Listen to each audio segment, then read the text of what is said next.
উচ্চ মূল্যস্ফীতি ও জীবনযাত্রার ব্যয়ের চাপের মধ্যে নিউ ইয়র্কের প্রায় ৩০ লাখ বাড়ির মালিকের জন্য সুখবর। স্টার কর্মসূচির আওতায় যোগ্যরা $৩৫০ থেকে $৬০০ আর অনেক সিনিয়র নাগরিক $৭০০ থেকে $১৫০০ পর্যন্ত ট্যাক্স রিলিফ চেক পাচ্ছেন। বিস্তারিত আরও জানুন রিপোর্টে।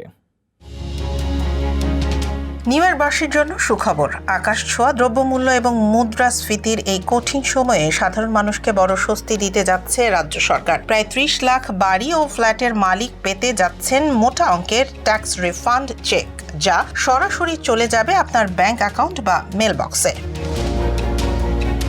নিউ ইয়র্কের গভর্নর ক্যাথি হোকুল স্কুল ট্যাক্সের বোঝা কমাতে $2 বিলিয়ন একটি বিশাল ট্যাক্স রিফিল প্যাকেজ ঘোষণা করেছেন। রাজ্যের বিখ্যাত স্টার প্রোগ্রামের আওতায় এই অর্থ দেওয়া হচ্ছে। আপনি যদি একজন বাড়ির মালিক হন এবং আপনার বার্ষিক প্রায় $5 লাখ নিচে হয়, তবে আপনি পাবেন $350 থেকে $600 পর্যন্ত রিবেট চেক।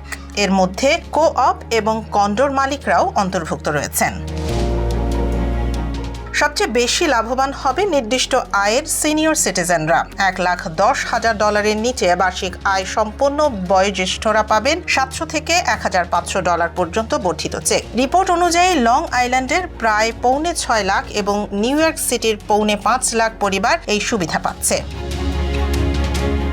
সামনে নির্বাচন থাকায় এই ঘোষণাকে বর্তমান প্রশাসনের জন্য বড় একটি রাজনৈতিক চাল হিসেবে দেখা হচ্ছে। গভর্নর হোকুল জানিয়েছেন, নিউ ইয়র্ক সিটির বাসিন্দারা এই জুনের শেষের দিকেই টাকা পেতে শুরু করবেন, আর রাজ্যের অন্যান্য কাউন্টির বাসিন্দারা পুরো গ্রীষ্ম এবং শরৎকাল জুড়ে পর্যায়ক্রমে এই চেক পাবেন। আপনার রিফান্ডের স্থিতি জানতে এখনই ভিজিট করুন নিউ ইয়র্ক স্টার এর অফিসিয়াল ওয়েবসাইটে।